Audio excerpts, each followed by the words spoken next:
আসসালামু আলাইকুম। হ্যালো বন্ধুরা, কেমন আছে সবাই? আশা করি ভালো। আমরাও তোমাদের দোয়ায় আলহামদুলিল্লাহ ভালো আছি। আরও একটা নতুন ভিডিও নিয়ে তোমাদের সামনে হাজির হলাম। আশা করছি তোমাদের অনেকটাই ভালো লাগবে। আজকে একটা মজার কাণ্ড হয়ে গেছে। সেটা হচ্ছে বাজারে গিয়েছিলাম মাছ কিনতে, ডিমওয়ালা মাছ। অনেক দোকান ঘুরে ঘুরে ডিমওয়ালা মাছ খুঁজতে খুঁজতে দোকানদার একটা গ্যারান্টি দিয়ে বলল এটা ডিমওয়ালা মাছ, এর পেটে ডিম আছে, এবং দেখায়ও দিল। কি দেখালো, কি চোখের কি করলো আমি নিজেও জানি না। আমি নিজে গিয়েছিলাম, বলল ডিমওয়ালা মাছ, নিয়ে চলে আসলাম। কাটার পরে দেখতেছি এটা কোনো ডিম নাই, পুরোপুরি তেল। মাছটা কাটার পর তো পুরোই অবাক হয়ে গেলাম। তো কিচ্ছু করার নেই, বাচ্চারা ডিম খেতে চেয়েছিল, তো এখন তেল দিয়েই ডিম বোঝানো হবে। অফ স্ক্রিনে আমি মাছটা কেটে পরিষ্কার করে ধুয়ে নিয়েছিলাম, আর এটাই এখন রান্না করব আমি। এটা সামান্য হচ্ছে টমেটো দিয়ে পাতলা ঝোল রান্না করব। আর মাছটা অনেক মজার ছিল, রান্না করার পরে খুব ভালো লেগেছিল। আর মাছটা অনেক বড় ছিল, 2 কেজির ওপরে ওজন, তাই মাথার মাঝখান দিয়ে আমি কেটে নিয়েছিলাম। আর এখানে টমেটো নিয়েছি, পেঁয়াজ বেটে নিয়েছি, আদা রসুন বাটা, সব কিছু রেডি করে নিয়েছি এখানে আমি। এর আদা রসুনটা আগে থেকে আমার বাটা ছিল। আর এখানে মাছগুলো নিয়ে নিয়েছি, এখন রান্না শুরু করে দেব। তো প্রথমে পাতিলে নিয়েছিলাম রান্না করার জন্য, পরে যখন সব কিছু দিয়ে রান্না করা শুরু করলাম তখন আর পাতিলের মধ্যে হয়নি, কড়াইতে দিতে হয়েছিল, কারণ অনেকটা ভরে গিয়েছিল, নাড়াচাড়া করা যাচ্ছিল না, তাই কড়াইতে দিতে হয়েছিল। আর এখানে আমি পেঁয়াজ, আদা রসুন বাটা সব কিছু এর মধ্যে দিয়ে সুন্দরভাবে ভেজে নিচ্ছিলাম। আর এগুলো ভাজা হয়ে গেলে এর মধ্যে মরিচের গুঁড়া, হলুদের গুঁড়া, লবণ সব কিছু দিয়ে নাড়াচাড়া করে নেব।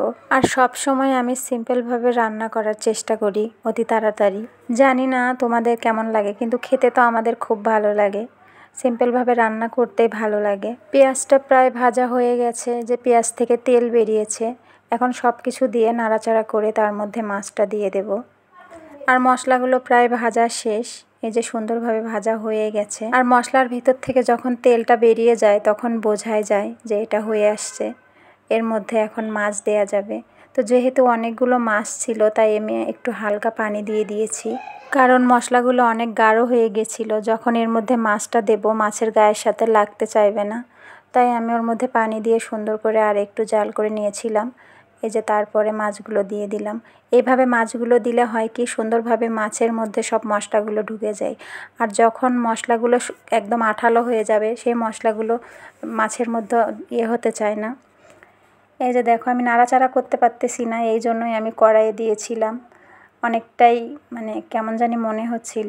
এর উপরে আমি টমেটো দিয়ে দেব। আর এটা রাতের বেলা রান্না করতেছিলাম, তাই এইভাবে কালারটা কেমন জানি লাগতেছিল, তবে কালারটা অনেক সুন্দর আসছিল। এই যে দেখো, আমি হচ্ছে কোনো প্রকার এর মধ্যে ঝোল অ্যাড করিনি, তারপরেও এটা হচ্ছে পানি উঠে গেছে। আর এর মধ্যে নাড়াচাড়া করতেও পারতেছি না, তাই আমি ওটা কড়াইয়ের মধ্যে দিয়ে দেব এখন। আর ভেঙে ভেঙে যাচ্ছিল, নাড়াচাড়া করা যাচ্ছিল না, খুব কষ্ট হচ্ছিল। আর এর ওপরে আমি এখন টমেটো দিয়ে দেব, কারণ টমেটোগুলো আমি আস্তে আস্তে রাখবো, একদম নরম করব না, এই জন্যই ওপরে দিয়ে দিচ্ছি। আর এটা তো এখনও হয়নি, কারণ এটা মাত্র কষানো হচ্ছে, এর ওপরে ঝোল দেয়া হবে। আর তোমরা যারা এতক্ষণ আমার সাথে আছো সবাইকে অসংখ্য ধন্যবাদ, অনেক অনেক ভালোবাসা।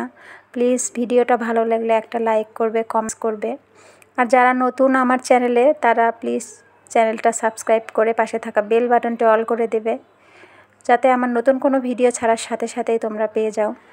আর এদিকে আমি কড়াইয়ের মধ্যে দিয়ে দিয়েছি মাছগুলো। এই যে দেখো, পাতিল থেকে ঢেলে দিয়েছি, কারণ ওইখানে হচ্ছিল না, খুব চিপাচিপি হচ্ছিল। আর এইখানে অনেক সুন্দরভাবে রান্না করা যাচ্ছে। এই যে টমেটোগুলোও সুন্দরভাবে সেদ্ধ হয়ে গেছে। আর অফ স্ক্রিনেই আমি মাছের মধ্যে ঝোল দিয়ে দিয়েছিলাম, অনেকক্ষণ জালও হয়েছে।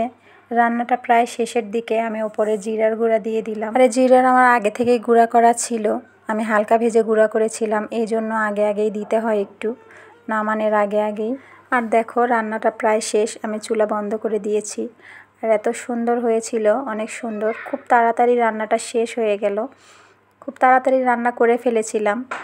আর রান্নার কালারটা অনেক সুন্দর আসছিল, এখানে বোঝা যাচ্ছে না, একদম অতি সহজভাবে অতি তাড়াতাড়ি রান্নাটা হয়ে গেছে। আমি সব সময় এইভাবে রান্না করার চেষ্টা করি, অতি তাড়াতাড়ি রান্না হয়ে যায়, খুব স্পেশাল নয়, আবার খেতেও ভালো লাগবে, খুব তাড়াতাড়ি রান্না হয়ে যাবে সেইভাবে। তো মাছ ভুনা করেছিলাম, টমেটো ভর্তা বানিয়েছিলাম, আর টমেটোর সালাদ বানিয়েছিলাম। তো সেটা আর শেয়ার করা হয়নি তোমাদের সাথে। যাই হোক, তো আজকের ভিডিওটা আমি এখানেই শেষ করব। তার আগে একটা কথাই বলতে চাই, সেটা হচ্ছে প্লিজ কেউ স্কিপ করে ভিডিও দেখো না। সবাই পাশে থাকো, ভালো থাকো, সুস্থ থাকো। তোমাদের ভালো থাকা, সুস্থ থাকা কামনা করে আজকের ভিডিওটা আমি এখানেই শেষ করছি। আল্লাহ হাফেজ।